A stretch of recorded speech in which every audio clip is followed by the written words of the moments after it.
ቀርበው ቀሰቀሱት። ቅዱስ ማቴዎስ ወንጌል ምዕራፍ 8 ቁጥር 25 ላይ ክቡር አባታችን ሊቀ ካህናት ደብራችን አስተዳዳሪ የእግዚአብሔር ዓይኖች የምትባሉ ካህናት ሊቃውንተ ቤተ ክርስቲያን አኀው ዲያቆናት እንዲሁም በዚህች ዕለት በዚህ ደብረ መለኮቱ በነጠበባት በቅድስናው ስፍራ በብዛት በተለያየ ስፍራ የሰበሰባችሁ እግዚአብሔር ሰዎች እንደምን አረፈዳችሁ? አሜን። ቸርነቱ ወሰን የሌለው ልዑል እግዚአብሔር አባታችን ለዘላለሙ የተመሰገነ ይሁን። ቀርበው ቀሰቀሱት። ቅዱስ ማቴዎስ ወንጌል ምዕራፍ 8 ቁጥር 25 ላይ ያለ ቃል ነው። ቅድም በቅዳሴ መሃል ላይ እንግዲህ የተነበበው ቃል እግዚአብሔር ደግሞ ወንጌል ነው ማለት ነው። እንዲህ ይላል የቅዱስ ማቴዎስ ወንጌል ምዕራፍ 8 ቁጥር 23 ጀምሮ ወደ ታንኳ በወጣ ጊዜም ደቀ መዛሙርቱ ተከተሉት። እነሆ የባሕሩ ማዕበል ታንኳዋን እስኪደፍነው ድረስ በባሕሩ ውስጥ ታላቅ መናወጥ ሆነ። እርሱ ግን ተኝቶ ነበረ።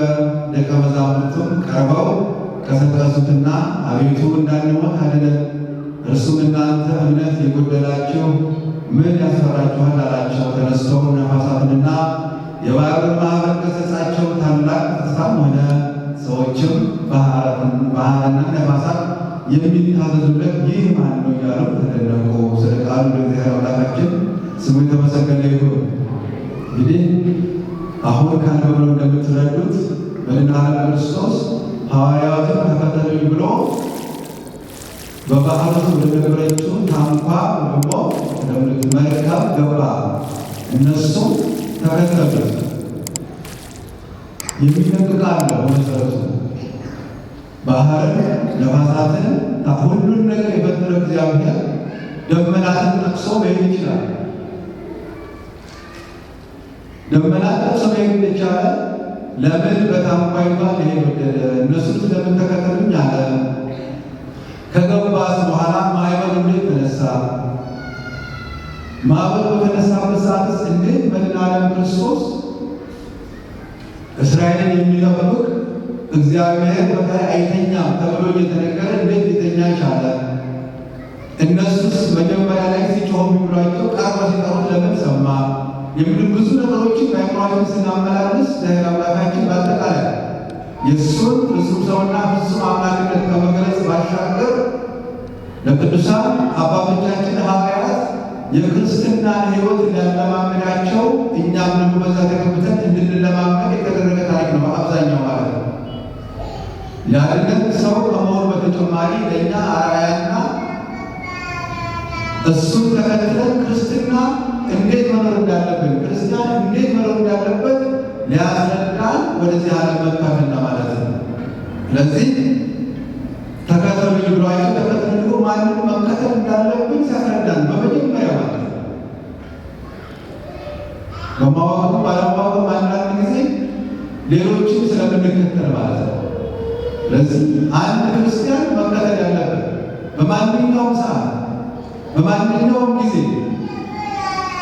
ክርስቶስን ምክንያቱም ስሙን ይዘናልና በባህር ብንሄድ በየብስ ብንጓዝ በአየር ብንበረር በማንኛውም ሰዓት መድኃኔዓለም ክርስቶስን እግዚአብሔር ፈጣሪያችንን መከተል እንዳለብን ሊያስተምረን ሐዋርያትን ተከተሉኝ ብሎ በዓለም በምትመሰለው ባህር ውስጥ ገባ።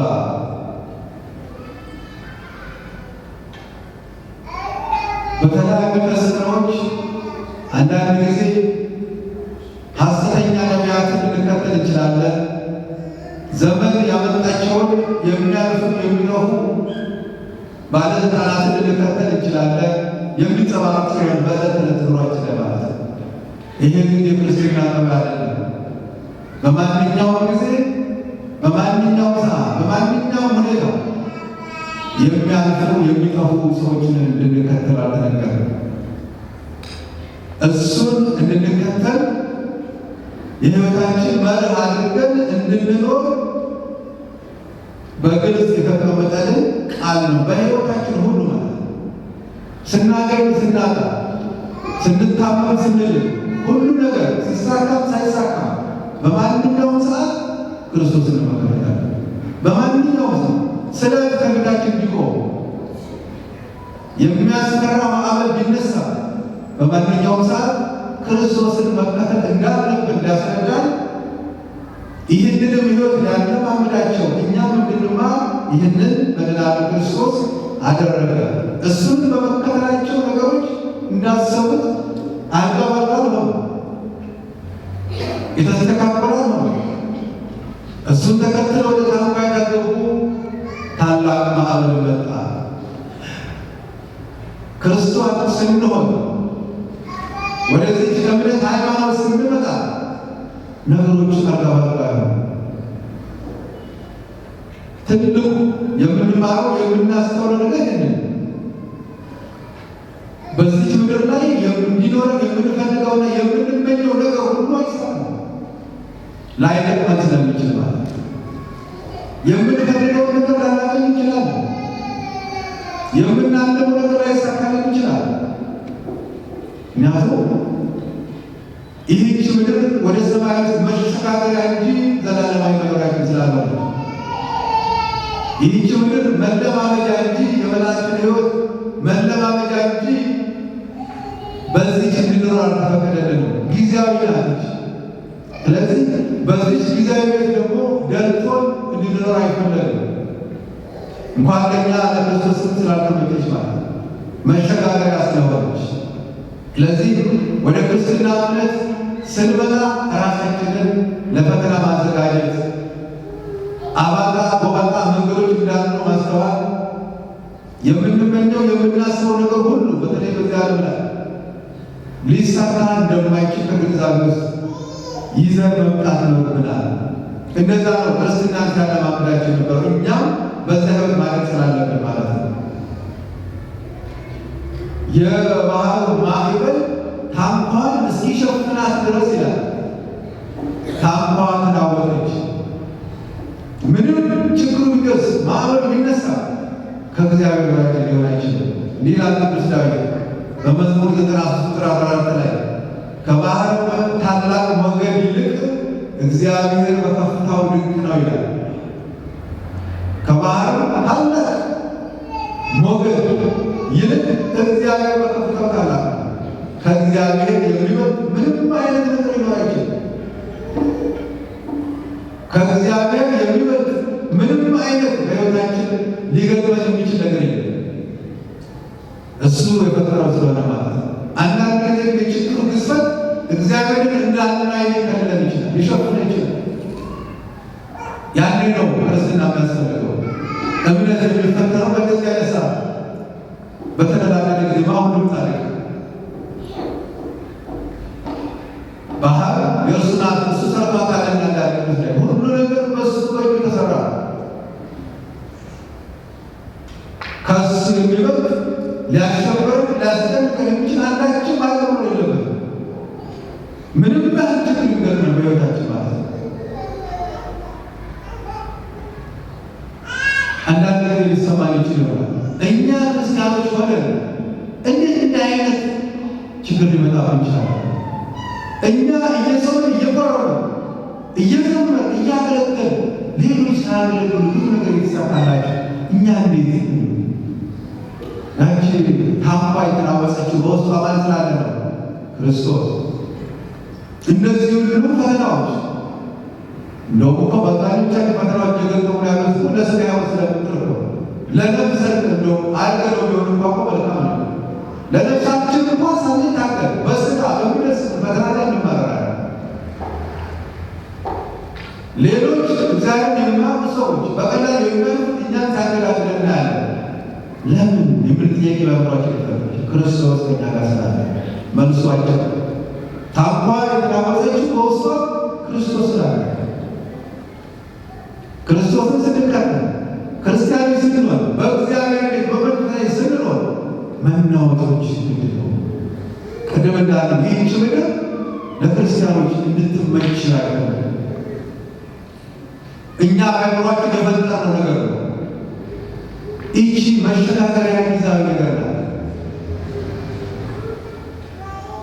የአንድ ክርስቲያን ምቾት በምድር ላይ በሚያገኛቸው ስጦታ አይመዘንም አይደለም።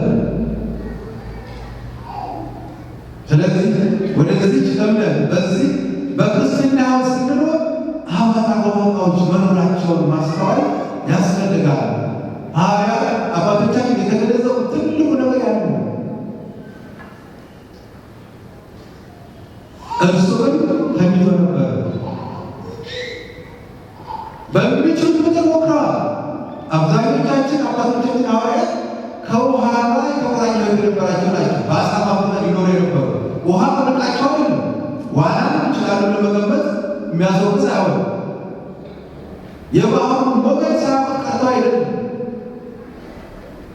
ግን ያዳግላቻለ የእኛ በራሳችን መመካት ባለን ነገር መመካት ስንዝር አሻግረን ያለን ነገር ሁሉ እግዚአብሔር ተጨመረበት ነው ከምሳሌ የሚያደርስ ማለት ነው።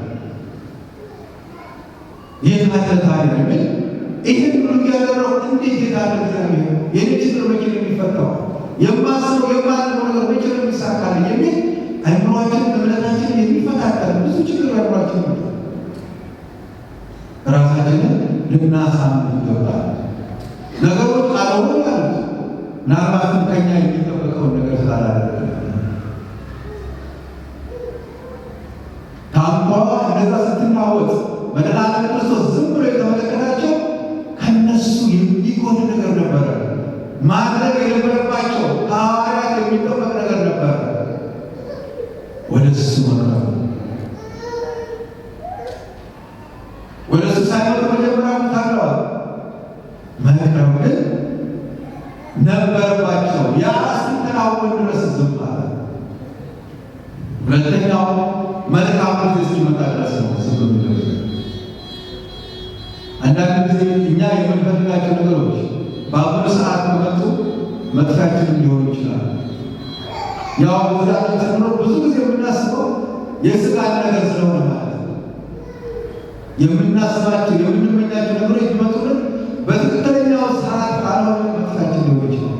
ስለዚህ እግዚአብሔር ዝም ይላል። የምንፈተነው የምንገዳገለው እግዚአብሔር ከእኛ ጋር እንዳለ መሆኑን ልናስብ ይገባል። የእግዚአብሔር ያሉ ሰዎች በተሳካላቸው ነገር ሊንቀር አይገባል። በቃ የተማረከ ሰራዊት እኮ ውጊያ አይደለም ማለት ነው። ዲያብሎስ የማረካቸው ሰዎች በሚያገኙት ነገር ሊንቀር አይገባል። የሚፈትነው እኮ የእሱ ያልሆኑትን የተማረኩትን ማመን። ስለዚህ ነገሮች አልጋ ባልጋ ትሆኑላቸው ስናይ ውሻ ውስጣችን ልረበሽ አይገባል። ልንቀር አይገባል። መቅናት ያለብን ይልቁስ በቅዱሳን ተንገዳግደው በቆሙት ማየውን አልፈው ከፍጻሜ በደረሱበት እንጂ በዚች ምድር በተሳካላቸው በሚበላ በሚጠጣ በሚታይ ነገርማ ያማይ ክርስትና ልኬታ እምነታችንን የዚህ ዓለም ብሎ ባለመሳካት ሊሸርሽር አይገባል። የዕለት ወንጌል የሚያስተምረን ያንን ስለሆነ ይህ አይነቱ መንገዳገጭ የክርስትና አንድ አካል ነው። የእኛ የክርስትና ልኬቶቻችን ቅዱሳን ሰማዕታት፣ ጻድቃን ሰማዕታት፣ ነቢያት፣ ሐዋርያት ናቸው። ዛሬ የምንዘክረው ታላቁ ሊቀ ሰማዕታት ቅዱስ ጊዮርጊስ ያደረገውን ዛብዝ ቅዱስ ጳውሎስ በአጠቃላይ ስለተጋሩናቸው ጠቅለል አድርጎ የጻፈው ቃል እንዲላመድላቸው በአጠቃላይ የክርስትና ልኬቶቻችን የእኛ አርአያ ብለን የምናስባቸው ይህች ምድር ያልተመቸቻቸው ያልተገባቻቸው ቅዱሳን ምን እንዳደረጉ ቅዱስ ጳውሎስ ለዕብራውያን ሰዎች በጻፈው ምዕራፍ 11 ቁጥር 34 ላይ እንዲህ ይላል። የአንበሶችን አፍ ዘጉ፣ የእሳትን ኃይል አጠፉ፣ ከሰይፍ ስለት አመለጡ፣ ከድካማቸው በረቱ፣ በጦርነት ኃይለኞች ሆኑ። የባዕዳን ጭፍሮችን አባረሩ። ትንሣኤን ያገኙ እስከ ሞት ድረስ ተደበደቡ። ለሌሎችም መዘባበቻ በመሆንና በመገረፍ ከዚህም በላይ በእስራትና በወህኒ ተፈተኑ። በድንጋይ ተወግረው ሞቱ፣ ተፈተኑ። በመጋዝ ተሰነጠቁ፣ በሰይፍ ተገድለው ሞቱ። ሁሉን እያጡ መከራ እየተቀበሉ እየተጨነቁ የበግና የፍየል ጌጥ ለብሰው ዞሩ።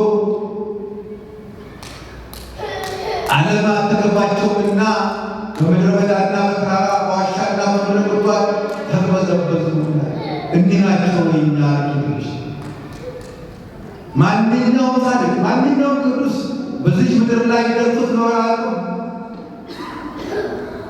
ይህች ዓለም ለእኛ የተገባች አይደለችም። የእነሱ ልጆች ነን። ነፃ ለብሰው ክርስቲያን በመሰሉ ሰዎች ራሳችንን እንዳንለካ የእኛ ልጅ የእኛ ራእይ የሕይወታችን መርህ ቅዱስ ጊዮርጊስ ጻድቃን ሰማዕታት ናቸው። ይህችን ዓለም መሸጋገሪያ አድርገው ለሰማይ ውስጥ ገቡ። በዚህ ዓለም ምቾት፣ በዚህ ዓለም ድሎት ክርስቲያን አይለካም። ይህማ ያዛባል። ይህማ ዲያብሎስ ለማድረጋቸው ነው። በዚህ ምድር መከራ ካለ በእውነት ገና የክርስትና ጉዞ አልጀመርንም ማለት ነው። ይህቺ መሸጋገሪያ ስለ ክርስቶስ ሁሉም ነገር አጡ። አማን እነሆ ሰማይ አይባለ ዘዓለም ቅዱስ ኤፍሬም ወተአገሱ ሞተ መሪረ በእንተ መንግሥተ ሰማያት። ስለ መንግሥተ ሰማያት መራራ ሞትን ታገሱ። ይሄ ነው ክርስትና። በፈተና መጽናት፣ በማዕበል ውስጥ ማለት፣ በመንገዳገድ ውስጥ መቆም እንዳለ ማሰብ ማመን፣ ይሄ ነው የእኛ ክርስትና። ራሳችንን ማለማመድ ያለብን ይሄ ነው። ክርስቶስ የሞተው እኛ እንዲህ እንድንሆን ነው። ተነጋገርማ ታዲያ ምን ክርስቲያን ሆነ? ከአሕዛብ በምን ተለየ? ያለን የተሰጠን ጸጋ ሐዋርያት ተወቀሱበት አሉ። እምነታቸው የታለ የተባሉ አያ ተሰጥቶናል። ጸጋ ሆነ ለአሕዛብ ያልተሰጠ በእምነት ምን ማለት መቻል። ስለዚህ በዚህ ዓለም መቀጫቀጭ ክርስቲያን ሰማያዊ ጉዞውን ሊያደናቅፍ አይገባም። በዚህ ዓለም ምቾት የክርስቲያን ሕይወት አይለካም። ይህቺ ዓለም መሸጋገሪያ መሆኗን ዘወትር በአእምሯችን ማሰብ ይገባል። አይደለም እኛ ክርስቶስ እኮ ተርቧል፣ ተቀምጧል፣ ሁሉ እያለ ተሰቅሏል፣ ተገርፏል፣ ተሰቅሏል፣ ሞቷል። ታዲያ እኛ ማን ለምን ተራብ ብለን የምናዝነው? ለምን ምቾት እንደለብኝ ብለን የምንቆጣው እኛ ማን? ክርስቶስ ይካለ ራሳችንን የምንመዝንበት የክርስትና ሕይወት ተሳስሯል ማለት ነው። የውጊያው ታስተናል ማለት ነው። እሱ አምላክ ሆኖ በዚህ ነገሮች ውስጥ ካለፈ እኛ ስለ ስጋችን ባስል እንዴት በእንዲህ አይነት ነገሮች ስናከፋለን? እንዴት እናማራለን? የጻድቃን የሰማይ የቅዱስ ጊዮርጊስ ልጆች ሆነ እንዴት የደረሰበት እንማራለን? የተጠራነው ለዘላለም ሕይወት ስለሆነ ያለንን ነገር እናስብ። በውስጣችን ያለውን ጸጋ ቸል እንዳንል ዘወትር እናስታስብ። መቅረብ፣ ወደ እግዚአብሔር መቅረብ። ቅድም በመዝሙር ላይ ሰምታችኋል። ምስባኩ ቅረቡ ሀቤሁ ወአበርህ ለክሙ፣ ወደ እሱ ቅረቡ ያብራላችሁም አለ።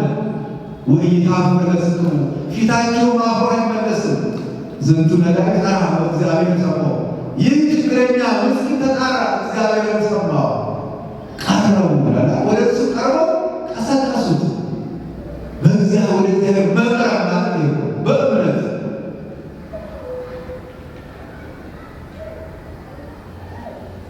ቀረቡ አበርህ ወደ እግዚአብሔር ስንቀርብ እሱ ያበራላችኋል። ምን እንደጎደለ ይነግራችኋል። ለሐዋርያት ቀርበው ሲቀሰቅሱ ምን እንደጎደለ ነገራቸው። እምነታችሁ ይታለ እናንተ እምነት ይጎደላችሁ፣ በፍጹም ሃይማኖት እናንተ እምነት ይጎደላችሁ፣ እኔ ከእናንተ ጋር እያለሁ ታስጨንቃችኋለች። ሁሉም የፈጠረው ከእናንተ ጋር ያለው በውስጣችሁ ያለው ትልቁ የእምነት ጸጋ እንዴት ይችላችሁ? ቸል ብለናል። በእምነት እንደምንድን ረስተዋል። በእምነት ምን ማድረግ እንደምንችል ውስጣችን ያለው ያ የክርስትና ጸጋ ተክለዋል። ስንቀርብ ነው የምናውቀው። በመቅረባቸው ሐዋርያት እምነት እንደጎደላቸው አወቁ። ከዚህ በምናያቸዋል እነሱ መፈወስ ስላልቻሉ የሚጠይቁት እምነት ስለጎደላቸው ስላቸው ወስነን ሃይማኖት እምነት ጨምረን ነው እምነትን ሰጣቸው፣ አጠነከረላቸው። ከዚያ ድውያን መፈወስ ጀመሩ። ያ የጽድቅ ምልክት ብቻ ባይሆን ስለዚህ ወደ እግዚአብሔር ስንቀርብ ምን እንደጎደለን እናውቃለን። ያን የጎደለን ይሞላልናል። ቅድም በቅዳሴ ላይ ሰምታችኋል። ዲያቆኑ ሲያነበሩ ዲያቆኑ ወደ ሕይወት መድኃኒት እንቅረብ፣ ጸጋውን የተሰጠን ክቡር ሥጋውንና ቅዱስ ደግሞ በእግዚአብሔር ጥበብ እንቀበል። ያው መቅረብ ማለት ይሄ ጸጋውን የተሰጠን ክቡር ሥጋውንና ቅዱስ መቀበል ማለት ወደዚህ ስንቀርብ ወደዚህ ስንመጣ ነገሮች ምን እንደጎደሉ አይተን ይሞላልናል። ለዚህ ነው ሐዋርያት ቀርበው ቀሰቀሱት፣ ተነሳ። በፊዚካው ስላልሰማቸው ማለት ነው። ከእግዚአብሔር ስንርቅ ነገሮች ቀላል ስለምናምን ማለት ነው።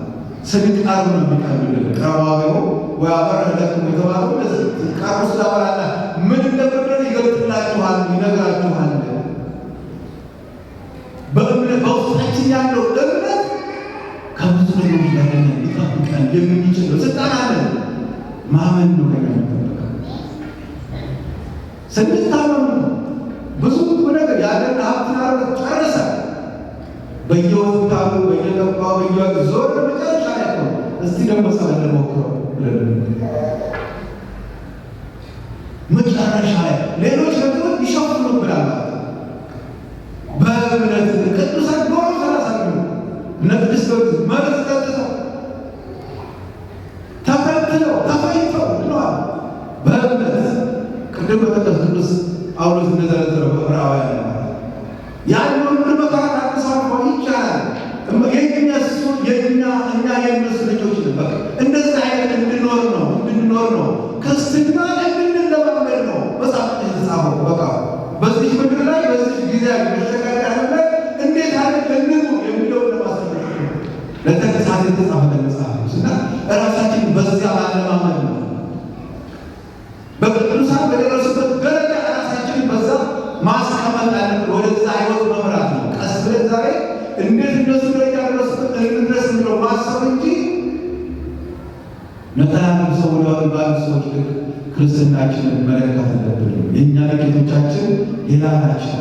ይህች ምድር የሚገጥመን ማዕበልና ፈተና ሁሉ ጊዜያዊ የጉዟችን አካል የሰማያዊ ጉዞ ከቅዱሳን መላእክት ጋር በጽዮን አደባባይ ለመዘመር የጉዟችን አካል እንጂ የጉዟችን መዳረሻ አለ። በዚህ መንገድ ይህን ዘወትር ልናስብ ይገባል፣ ልንቀርብ ይገባል። ስንቀርብ የተሰጠን ጸጋ እያሰብን በነፃ የተሰጠን ክቡር ሥጋውን ቅዱስ ደሙን በልተን ጠጥተን ሕይወትን እንድናገኝ ከቅዱሳን እንድንደመር ነው።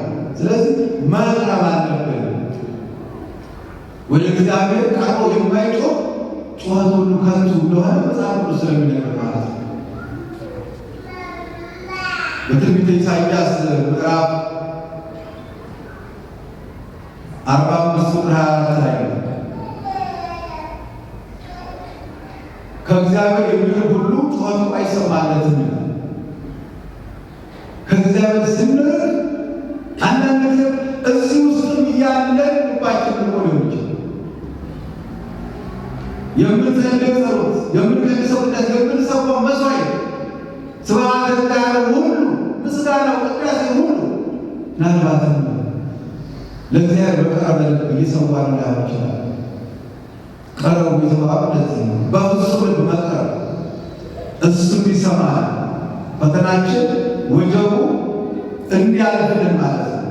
አንዳንድ ጊዜ ደግሞ ከእኛም ሕይወት አልፎ በስሙ ተሰየመች።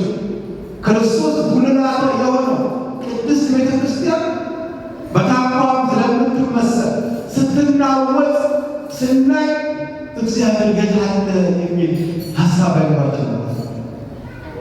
ቤተክርስቲያን የሁሉም የፈተና ያስፈልጋል። እሱ መሰረታው ሳለ ጉልላቷ እሱ ሳለ እንዴት ዝም አለ እግዚአብሔር ይላል?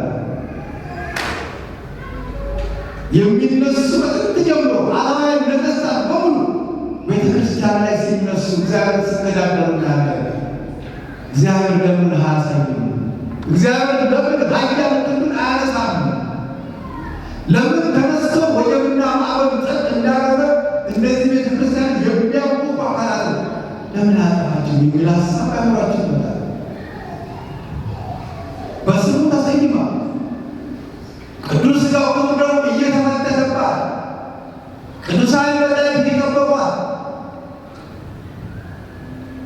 እንዴት የሁሉ ፈተና ታዲያ ይህ ሁሉ ፈተና ላይ ወረደባት ቤተክርስቲያን በእውነት ቤተክርስቲያን እውነተኛ ናትን የሚል የሚያናውጽ ሀሳብ አይኖራችን ሊመጣ ይችላል። ትልቅ ማስተዋል ያለብን እንዲህ የምትሆነው ክርስቶስ በውስጧ ስላለ ሌሎችማ በሰላም ሊኖሩ አይደል? ሌሎች አመት ተቋማት በሰላም ሊኖሩ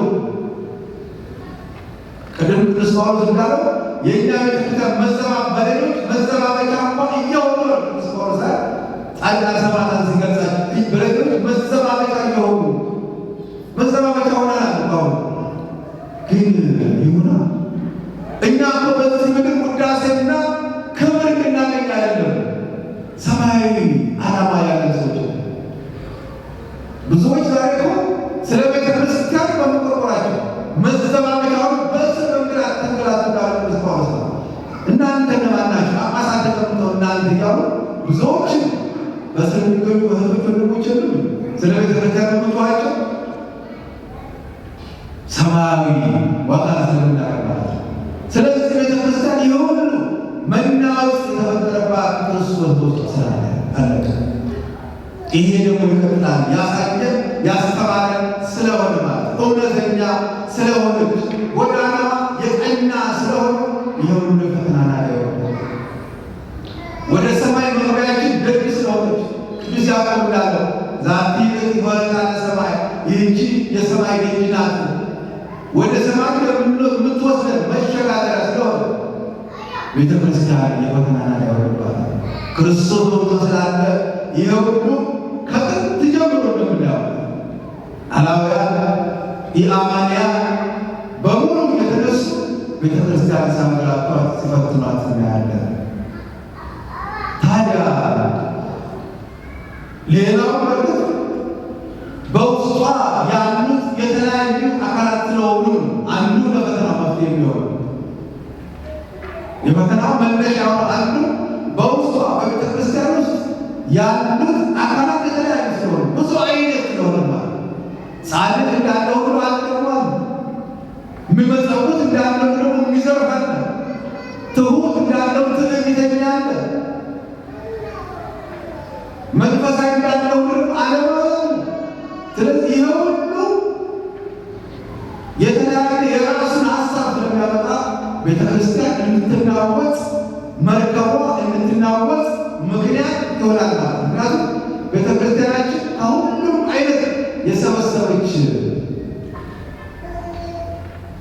የአሳ መጠመጃ በር ስለሆነች ሁሉም አይነት ሰው ስላለ ስለዚህ እግዚአብሔር ብሎ የሚመጣ እንዳለው ሁሉ ለሌላ ዓላማ የሚመጣ እንደዚህ ቤተ ክርስቲያን ከሚያፈርሱ አካላት ጋር ሆኖ የሚደረስ ደግሞ እንደዚህ ይመጣል።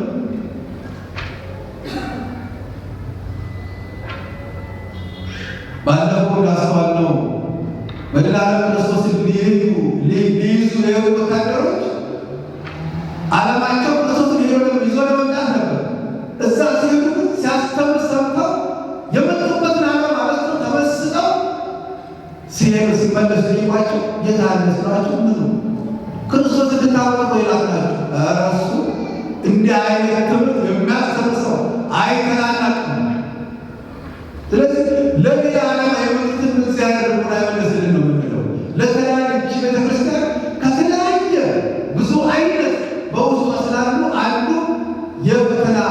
መንስኤዎች ስለሆኑ ማለት ነው። ስለዚህ ልቡናቸው መለስልን ነው የምንለው እንጂ መገጫገጩ ማይበሉ የሰማይ ጉዟቸው አንድ አካል ስለሆነ ወደኋላ ሊያስቀረን አይገባም።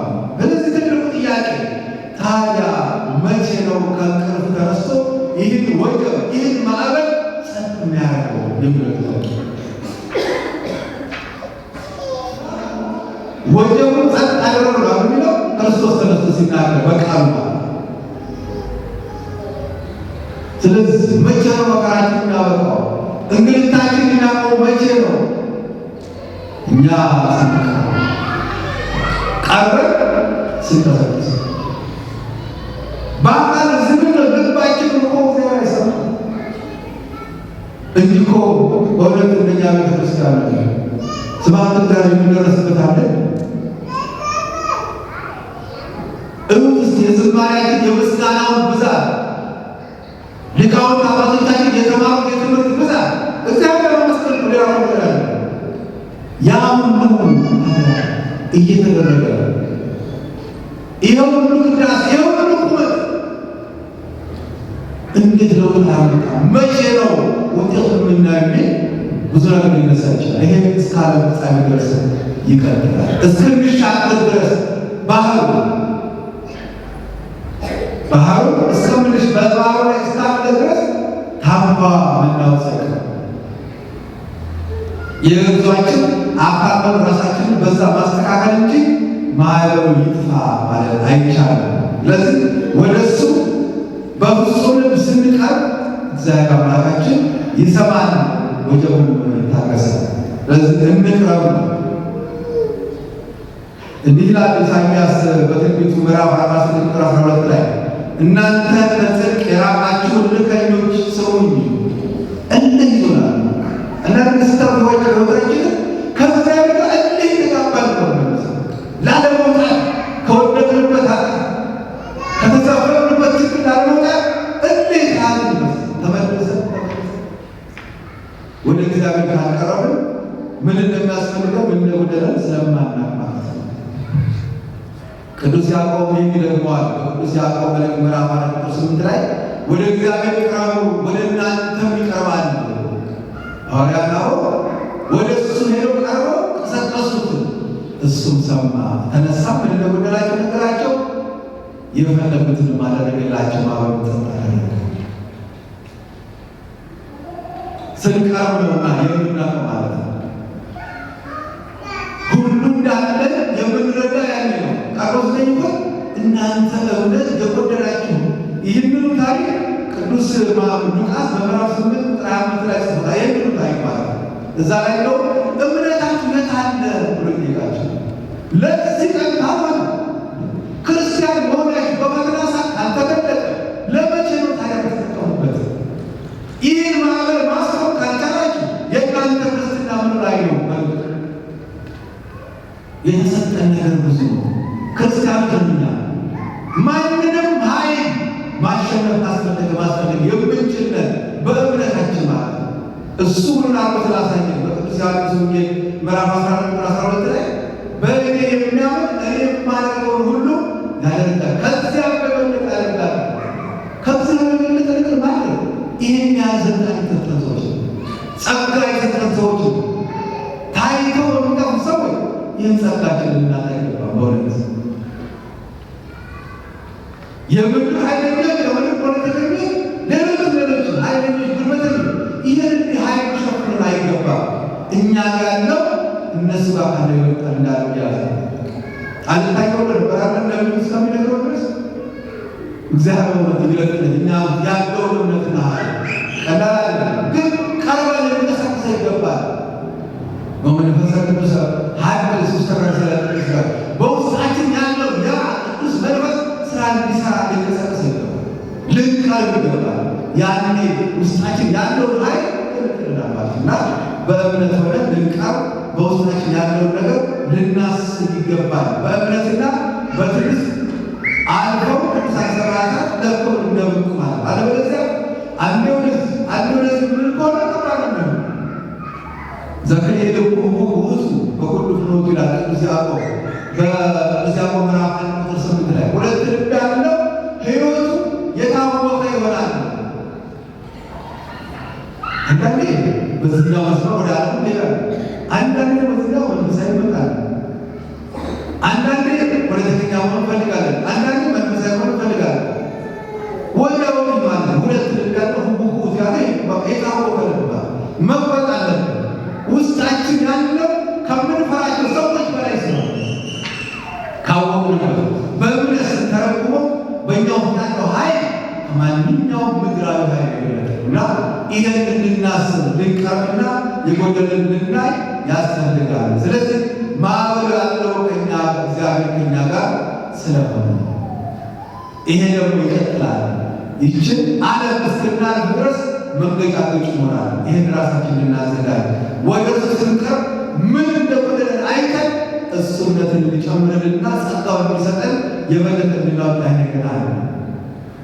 ከእኛ ደግሞ የሚጠበቀውን ነገር ማድረግ ይኖርብናል። ሌላው የሚጠበቀው የሚጠቅመን ሰዓት የሚያስፈልገው ዋናው ሰዓት እስከሚደርስ ድረስ ነው። የእግዚአብሔር ዝም ማለት እንጂ ቸል ብለን አይደለም። ሰዓቱ የበለጠውን ሰዓት መጠበቅ ማለት ነው። በመጨረሻ የቅዱስ ጊዮርጊስ ከዚህ ጋር አንድ ታሪክ ይጨርሳል።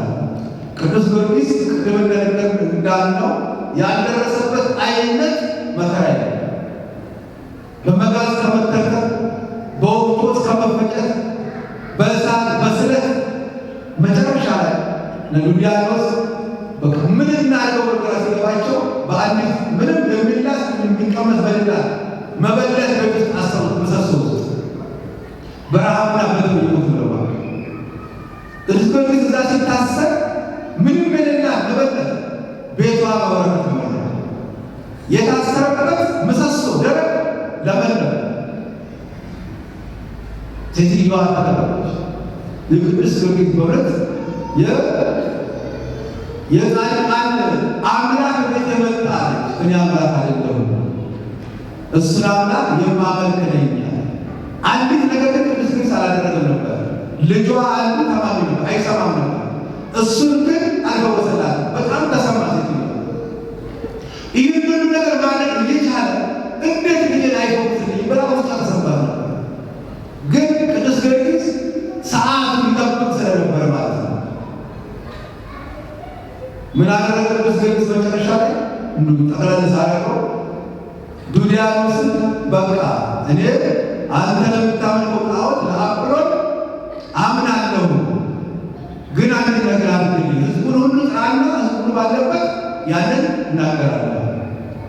ዱዲያኖስ በጣም ደስ ሳለው ህዝቡን ሁሉ አስወጣ። በዚያ ሰዓት ቅዱስ ጊዮርጊስ ቀርቦ የንጉሥን ሚስት አሳመናት። ክርስቲያኖች በሰማዕትነት አፈራች። ተሰበሰቡ። ዛሬ ቅዱስ ጊዮርጊስ በአጵሎን ያምናል ሁሉ ሰበሰቡ። በዛ ሰዓት ቅዱስ ጊዮርጊስ ምን አደረገ? ያ ልጅ የመበለቷ ልጅ የማይሰማው ጠርቶ በስሙ ማለት አይሰማም ነበር። አልፎ በሰው ስለታይታለ በዛ ሰዓት ና ብሎ ቀረበ። ሰው ሁሉ ተደነቁ። የማይሰማኝ እንዴት ሰማ? ሂድና አጵሎንን ና ቅዱስ ጊዮርጊስ ጠራሃለሁ። አጵሎን የጣዖት ስም። ያ ብላቴና ከሕማሙ ተፈውሶ ሄዶ አጵሎንን ና ቅዱስ ጊዮርጊስ ጠራሃለሁ። ጣዖቱ መጣ በአደባባይ። ከዚያም ቅዱስ ጊዮርጊስ ምንም እንዳልሆነ እሱ ላይ የነበሩ አጋንንት ጮሁ እንዲወጣ አድርጎ ያንን እንጨት ምድር ተከፍታ ይመስላል። በአደባባይ ላይ ህዝቡ ሁሉ ማለት ያ ሁሉ ህዝብ በአብዛኛው በቅዱስ ጊዮርጊስ እናምናለን ብሎ እንዲያምን። ስለዚህ ያ ሰዓቱን ጠበቀ ነው። ወዲያውኑ አላለላትም ልጁ። ለምን? ብዙዎች አይተው እንዲያምኑ እንዲፈወሱ። ስለዚህ የእግዚአብሔር ሰዓት ሁልጊዜ መልካም ሰዓት፣ የተሻለ ሰዓት ነው። የምንፈልገው የምንመኘውን ነገር የሚጠቅመን ነገር የሚሰጠን እሱ በወደደና በዛች በተመረጠችው ሰዓት እንጂ ለምን ቶሎ አልተደረገልንም፣ ዘርን ዛሬ አልሆነንም፣ ለምን የሁሉ ፈተና እያለን እንዳንማረር ነውና በእውነት እግዚአብሔር አምላካችን ወደ ማስተዋል መልሶ ወደ እሱ አቅርበን የጎደለን እንምላለን። ከታላቁ ሊቀ ሰማዕታት ጊዮርጊስ ረድኤት በረከት ይክፈለን። ስብሐት